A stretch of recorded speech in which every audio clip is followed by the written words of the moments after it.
how to prepare a sermon. This video is about how to prepare a sermon. It's not about how to study the scriptures or how to figure out what content you want to teach. There are other videos that cover those subjects. This video is about how to organize, how to give structure to the content that you're going to deliver during a sermon. Good preaching is more than simply good content.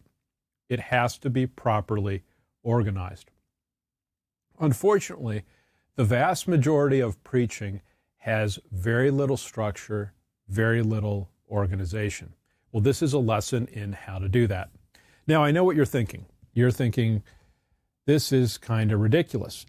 Who do you think you are telling other people how to preach, how to put together a sermon? I mean, your preaching is terrible, it's awful, it has endless problems. The idea that you're going to tell other people how to put stuff together is really, it's kind of absurd. So let me say this at the beginning. I get it. We see the YouTube comments, we see the feedback. People are kind enough to give us their thoughts, and we get it. We're not important. We're earthen vessels, so we get it. And I thought what I would do, just to prove to you how much we get it, I thought I would read to you some of our fan mail and some of the remarks that people have on our preaching. We're just doing this in the interest of, being open about it. So I'll read these. Here we go. The lesson may be a good one, but he speaks so slow and dry, I just can't stay awake and focused. I pray he develops his pulpiting skills. Well, I just clicked in. I can't listen, sir, if you want to drink with your microphone at your shirt. I just can't do it. Sorry. It still irritates me that preachers and teachers who exhort the holy word of God, the God that values his word more than his name, have a hard time presenting themselves in a standard of dress that honors that God, the creator of the universe, in something that one would wear at an evening stroll or a movie or sitting around the house kicking back. When one exhorts the infallible word of truth, they should present themselves in their priestly vesture, as did the preachers of 10 years ago and 200 years ago. This pastor, referring to me, is a deceiver and a liar. You can see the smirk of duper's delight on his face when he talks about the earth as a sphere. This is sorcery, intending to draw men away from the faith. There is so much wrong with this video. Literally, almost everything said was wrong. Sad. By the way, Norma, this guy doing this lesson is like a baby when it comes to strong meats of the Word of God. Meats is spelled M-E-E-T-S. I'll skip to his down a little bit. And just like him, they lust to question the Word of God.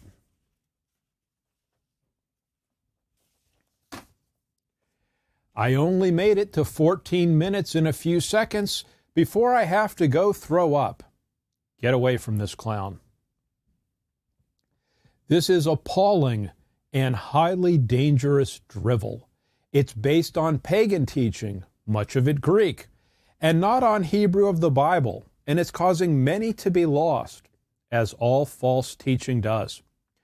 This is incredibly brief, but the problem begins with the nonsensical doctrine of the immortal soul, and therefore with the unscriptural teaching of going to heaven.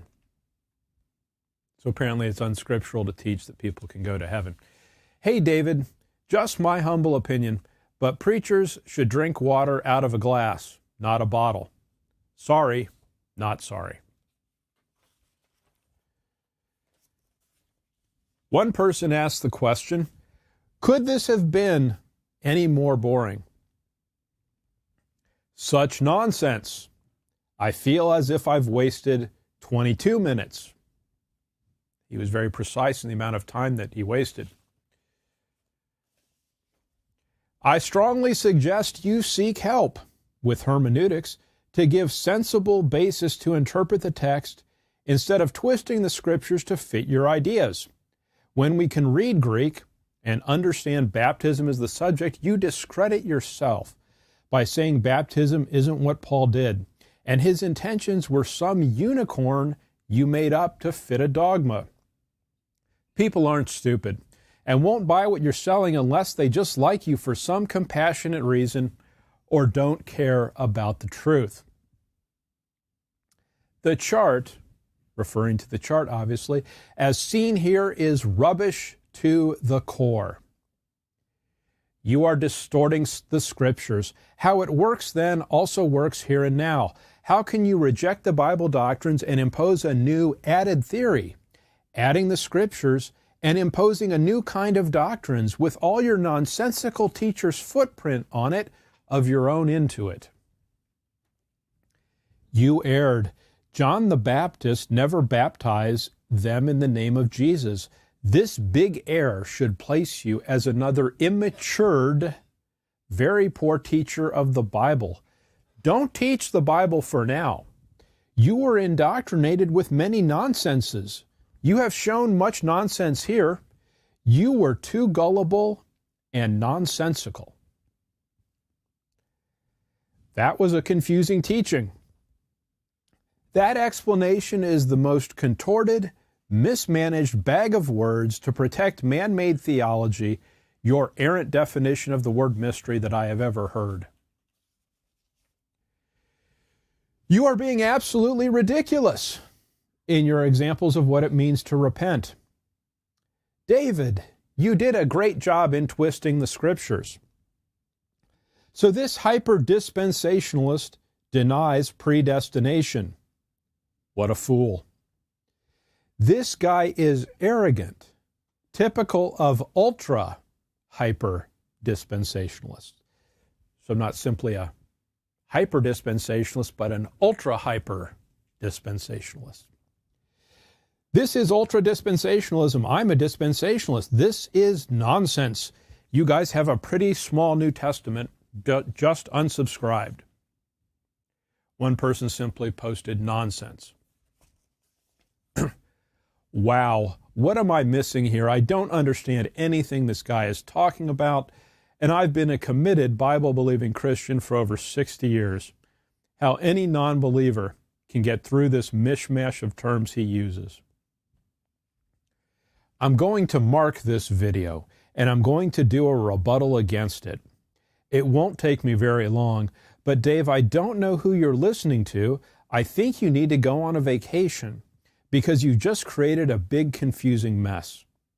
The fact you would make this video and say that tells me you are very up on your doctrine. So we get fan mail, we get criticism and critique, and a lot of people think the preaching and teaching is terrible, and so I acknowledge that. So I'm going to make this video on some tips that I think should be followed in how to prepare a sermon, but I understand that many of you will think this is worthless, and that's fine. So I offer these for your consideration. Do with it as you will. There are 3 points I'm going to cover. 1, the challenge of the spoken word. 2, how to create structure for a lesson. 3, what makes a presentation convincing is scriptural proof and logical flow. So let's start with point number 1. It's the challenges of the spoken word.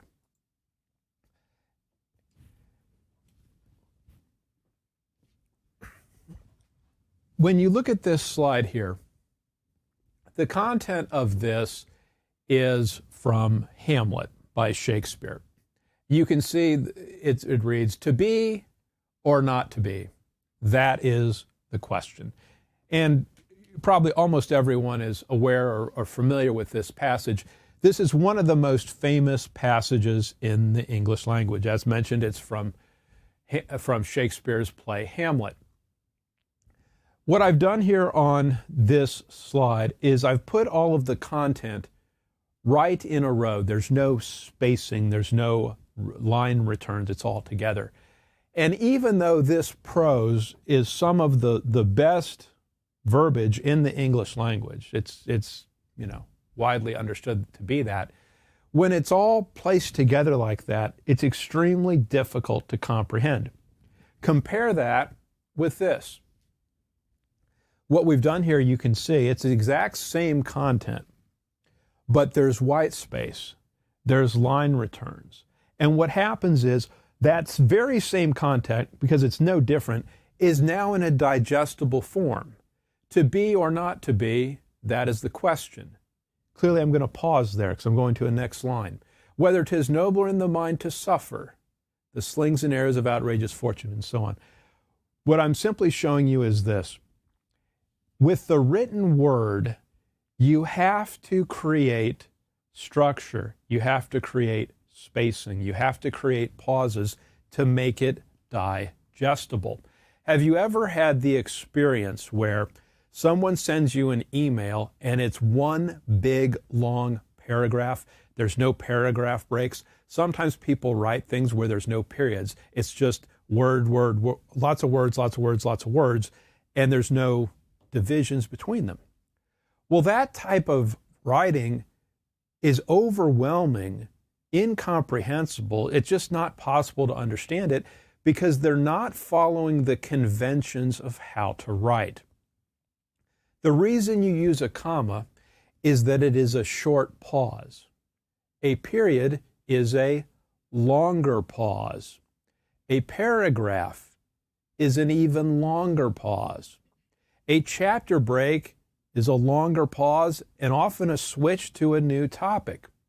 All of those divisions are intentional. They are designed so that the reader doesn't feel like they're drinking from a fire hose, but they get a bit of truth, a bit of truth, a bit of truth. It's why if you're eating a huge steak, what do? Well, you don't put it all in your mouth at once. You take a bite and you chew that bite, you swallow that bite, and then you take the next bite. Well, it's the same thing in reading. You want to take things bite by bite. Punctuation, spacing, paragraph structure is designed to allow the reader to pause and comprehend and digest what has been said before moving on to the next piece of information. All of that is intentional. All of that is designed so the reader can understand. Now, the spoken word is much harder to comprehend than the written word. I'm going to say that again. The spoken word is much harder to comprehend than the written word. Well, why is that?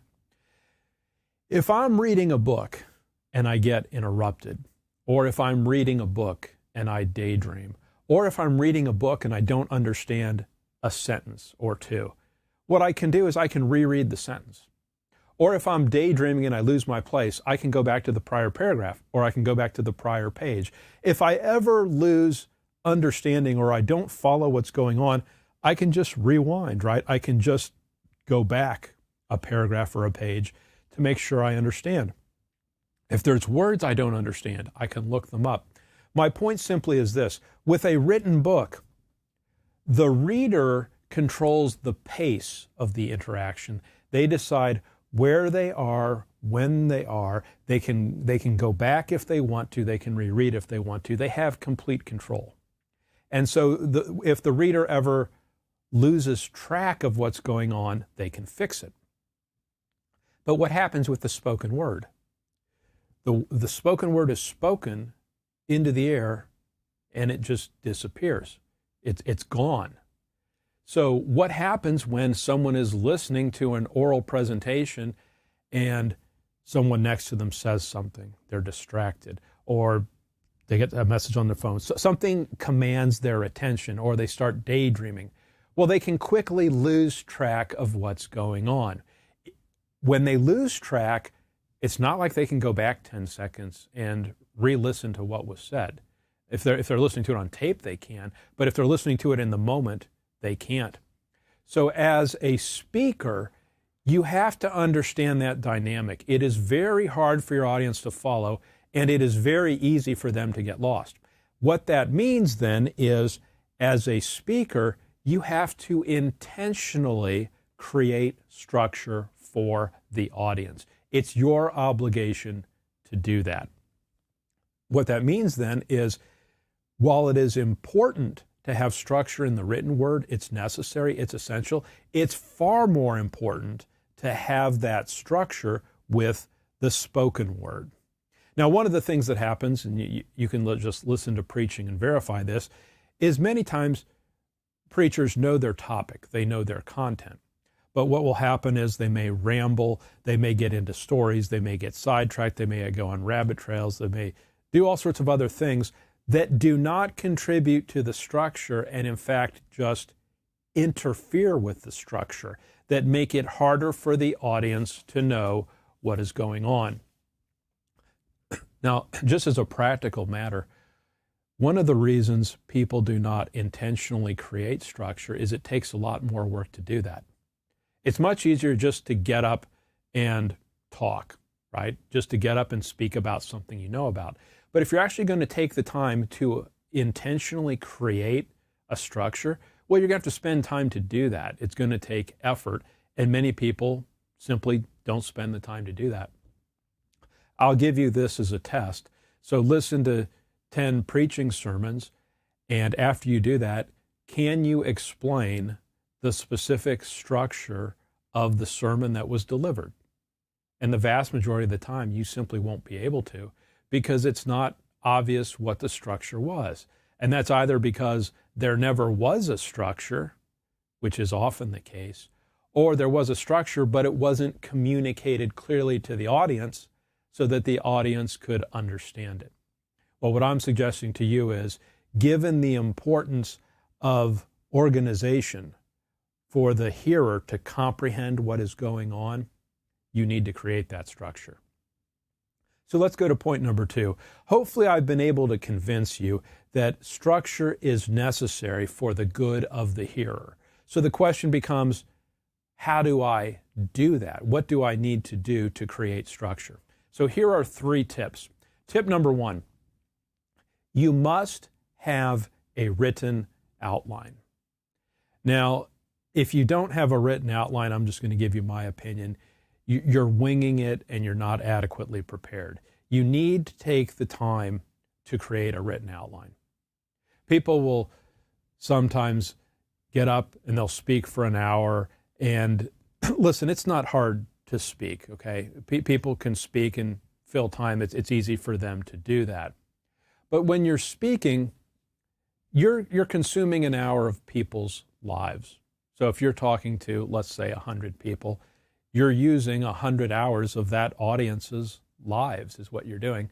Well, if you're going to consume that time, you ought to have enough respect for your audience to organize what you're doing for their benefit. Let me put it this way. Preaching is not about, I need to look good and I need to look smart and I need to look funny and I need to look all these things. Preaching ought to be for the benefit of the audience. So when you're thinking about what you're going to say, you should design your remarks. You should organize them. You should structure them for the audience's benefit. So if the audience is going to give you 100 hours of their time, you ought to spend the time to make sure that what you're giving to them is in a format that they can benefit from. That's why organizational structure matters so much. Now, I said you have to have a written outline. Why did I say outline? You don't want to have your speech written out sentence by sentence, paragraph by paragraph. There's a number of reasons you don't want to do that. The first reason is it takes a lot of time to do that. You have to literally, it's like writing a paper. It would take a lot of time to do that. But the even greater reason is this. When you write it in that form, it's not easy to look at quickly visually and figure out what to say. In other words, I have to say the whole sentence. And because I have to say the whole sentence, where do my eyes spend their time? They're going to spend their time on the page looking at exactly what I'm supposed to say with the very precise wording. Instead of engaging with the audience, I'm spending all my effort on my notes. Well, the experience for the audience is bad. It feels like you're simply being read to. A much better approach is to use bullet points. Don't have sentences written out, have bullet points written out. And therefore, you can look at the bullet point and you get it instantly. And then you look at the audience and you can explain that bullet point. You know, a simple example is grace through faith. I don't have to say, people today are saved. I don't have to write out, people today are saved by grace through faith apart from works. And I don't need a paragraph. I need a couple words that I can then look at my audience and then take those words and bring them to life. I can choose the particular way that I'm going to express it. That approach allows me to have eye contact. It allows me to engage with the audience, and the audience feels as if I am conversationally speaking to them rather than reading my notes where I'm not focused on the audience, my eyes are focused on the page. So choosing your wording in the moment is what makes a presentation extemporaneous and engaging. That's why you want an outline. You want bullet points. You don't want to write out the whole thing. Tip number 2, you should tell your audience the outline at the beginning of the presentation. In other words, when you get up to speak, when you start, you should tell them, here's the outline, here's exactly what I'm going to cover. Now, people sometimes wonder about that. They say, well, wait a minute, if I do that, I'm ruining the surprise, right? I'm giving away the ending. And if I do that, why would anyone bother to sit through the rest of what I'm going to say? And they have the idea that what they're doing is it's a movie or a murder mystery, and so you can't give away the ending at the beginning because why would anyone watch the movie? It ruins the movie. Well, my response to that is what we're doing is good preaching is not entertainment. It's not designed where, oh, I'm on the edge of my seat and what's he going to say next? That preaching is not designed or shouldn't be designed to entertain or amuse or to be a mystery that has to be unraveled. Preaching is supposed to be teaching. You're supposed to help people grow in their understanding. Well, if I'm trying to convince someone of a particular conclusion, of a particular thesis, I shouldn't keep it a mystery. I should tell them up front, this is exactly what I'm going to try to convince you of. Here's the reasons why, and let's look at it together. If you're trying to persuade someone of something, you don't keep things secretive or a mystery. You tell them exactly what you're doing. What you're doing in the course of preaching is you're bringing people on an intellectual journey with you. And in order to do that, they have to know where they're going. So don't keep your outline a secret. Tell your audience at the beginning of the presentation where you're going. Tip number 3, you should reference the points of your outline throughout the message so that the audience understands how the presentation fits together. The idea there is, as I'm going from point to point, I reiterate to the audience, here's where we are. We just covered this. Now we're going to cover this. And then I'm going to tell them when we're going to move on to the next point when we get there. And the idea there is we're bringing them along. We want them to be on the journey with us. We don't want them to be sitting there and thinking, where is he going with this? Where does this lead? You want them to have clarity on that subject. Point number 3. What makes a presentation convincing is scriptural proof and logical flow. Scriptural proof is the idea that there's a verse that proves something. So if I'm trying to convince you of something from the scriptures, I need to be able to point to a verse. And I need to show you this verse says this, and thus it proves the point that I'm trying to make. Well, that's very convincing. If I just get up and I just give you my opinions about something, it's kind of a waste of time, isn't it? But if I show you, here's a verse that proves the point I'm trying to make, well, that's very convincing. You need not only scriptural proof, you also need what I'm going to call logical flow. And what do I mean by that? So the next slide that we're going to look at This is, I have the source down here at the bottom. This is a screenshot from some high school teaching on geometry, and you can see the link there if you want it. But what I want to do as a way to explain logical flow, I'm going to use two examples. One is from geometry, and one is from a 5-paragraph theme, and I'll show you both of those. We'll start with geometry here. So you can see here, of course, there's the givens. That's the information that you're given at the very beginning of a geometry proof. You can see the proof with the colon there. In other words, this is what you're trying to do. And then you see there's statements and there's reasons. And just look at this structure for a minute, and then let me compare this. I'm going to add some of my own verbiage here. I want to show you how this relates to preaching. So let's say you're getting up to preach. The first thing that you need to do is you need to give an introduction. You need to start somewhere. And what you do is you start with something that is given. Before you're trying to convince and persuade your audience of something new or something that they may not have heard of or may not be familiar with, you start with something basic. Start with common ground. So you start with an introduction that's essentially given information, stuff that the audience knows or is easy to understand. What do you then do? You tell them the conclusion. We're not keeping it a secret. We're telling them up front, this is our topic, this is our conclusion, this is what we're trying to do. Now, I added point number 3 here about the outline. And that's something that is added because, as we talked about previously, with an oral presentation, it is much harder for an audience to know where they are in the journey. So what you do with an oral presentation is you tell people at the beginning, here's where we're going to go. Here are going to be the major points we're going to cover. They can then have them in their mind, and as you progress through the teaching, they realize where they are on that journey. Now let's come down here to the statement and the reason. This is the actual proof part of the geometry proof. Couple things to notice. There's a statement and there is a reason, which is just like in preaching, there is an assertion and there is a verse.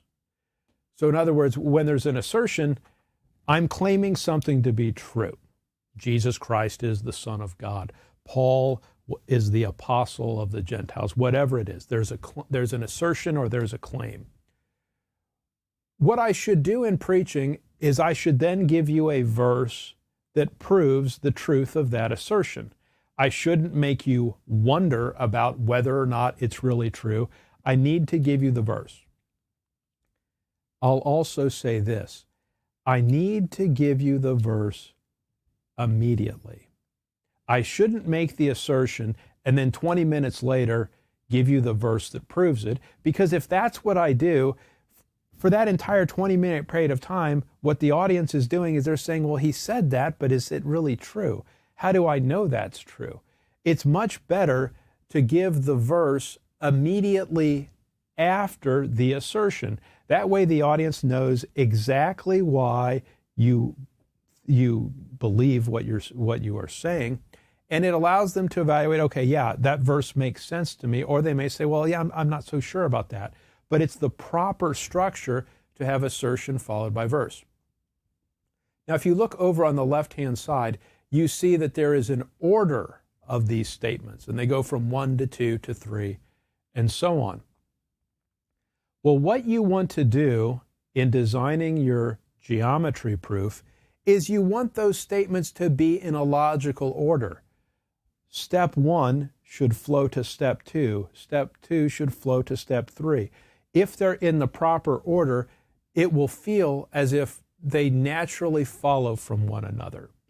So what you do in a geometry proof is you have your statement immediately followed by a reason, then a new statement that flows directly from the prior statement, it's followed by its reason, then the next statement that flows directly from the statement above it, followed by its reason. And what happens is a good geometry proof has both a horizontal component that is tight and a vertical component that is tight, and that creates logical flow. It's convincing because points are made in the proper order that makes sense, and they are proven by scriptural proof. That's the geometry example. Let's now talk about a 5-paragraph essay. So what is a 5-paragraph essay? Well, you'll recall that you did these in high school. At some point, you were asked to write a 5-paragraph essay, and it has, of course, 5 paragraphs. It has an introduction, 3 body paragraphs, and a conclusion. And I'm going to suggest to you that that structure is the exact structure you should utilize in preaching. So let's take each one of these in order. So let's start with the introduction. And by the way, I have down at the footer here the source from where I took this. You start with a hook statement. When you're preaching, you want to start strong. You want to start with a bang. So don't get up there and mumble for a while or just ramble. Start with something that is specific, interesting, and hopefully brief. In other words, it should be something that is concise but interesting, and it grabs the audience's attention immediately. That's what's called a hook statement. You want to start strong. And that's followed by background information. Background information is simply setting the context for what you're about to discuss. So you're going to dig in deep on some particular issue, but you need to give the audience the background information so they understand what you're talking about, why it's important, why it's relevant. The thesis statement is the conclusion that you are driving toward. You tell your audience the thesis statement up front in a 5-paragraph theme. And similarly, if you're doing the proper job preaching, you tell the audience up front, this is the conclusion that we're going to. You're not saying, hey, let's just get in a car and drive. You're saying, let's get in the car and we're driving to this particular location. In other words, you're giving them specificity. The thing that I've added here at the bottom, I've added this section on outline. And the reason why you need the outline is this. In the oral presentation, so as opposed to a 5-paragraph theme, let's say I'm reading a 5-paragraph theme and I get to paragraph 3 and I'm sort of confused as to how it fits together. I can look up at paragraph 1 and I can see exactly how it fits together. I can't really do that with an oral presentation, which is why we need the affirmative structure of an outline. So what the outline section of the introduction will do is it will state in a sentence each of the 3 main points you're going to make. What you'll do is you'll tell them what you are going to tell them, you'll then tell them, and then you'll tell them what you told them. Tell them what you're going to tell them what you told them. Now you may think to yourself, well, that kind of seems repetitive. You're saying the same thing 3 times. Are you insulting the audience? Are you saying, look, you guys are so dumb that I have to repeat myself 3 times because you're so dumb? Well, it's not that. You're not insulting the audience's intelligence. What you're doing is you're recognizing we're communicating in a way where there's no written evidence.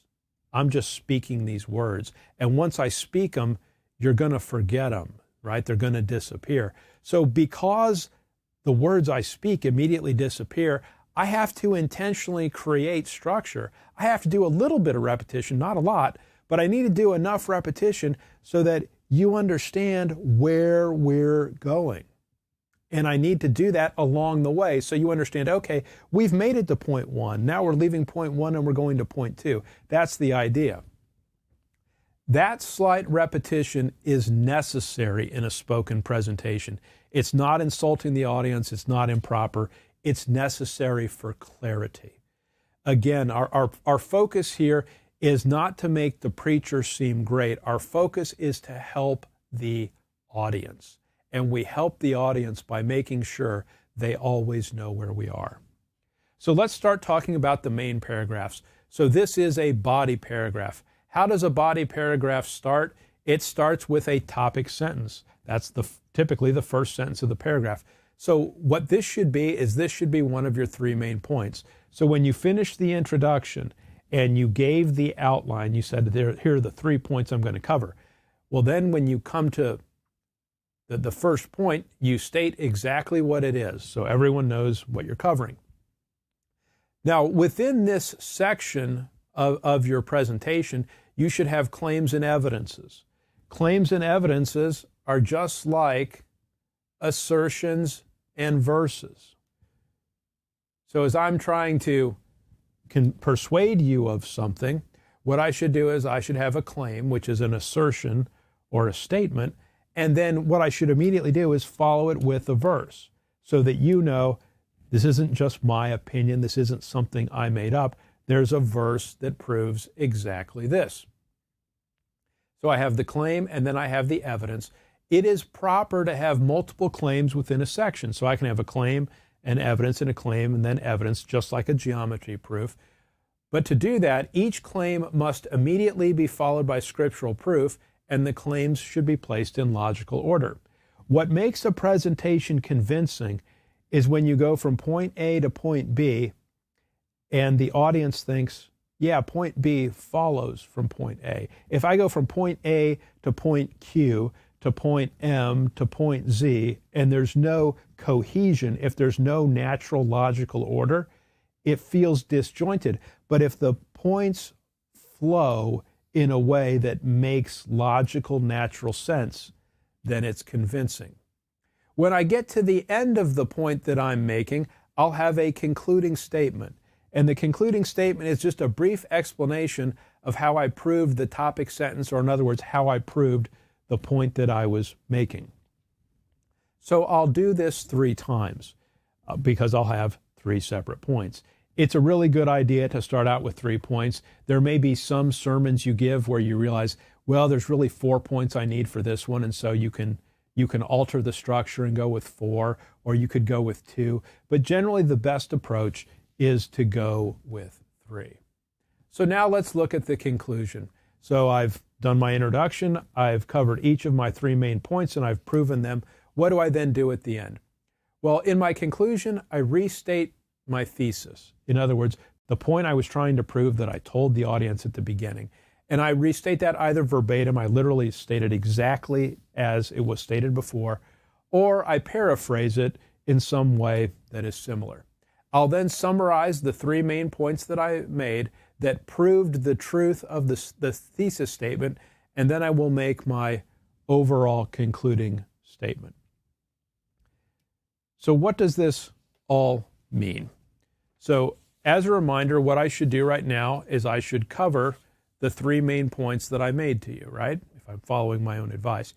What we saw to begin with was the challenge of the spoken word. When you speak to someone, it's not written. It can be hard to follow. So you have to intentionally create structure. So number 2, how do you create structure? You create structure by having an outline, and you tell your audience every point of the way, this is where we are in the outline. That's a good thing to do because it makes sure the audience knows where you are. And then point 3, what makes a presentation convincing?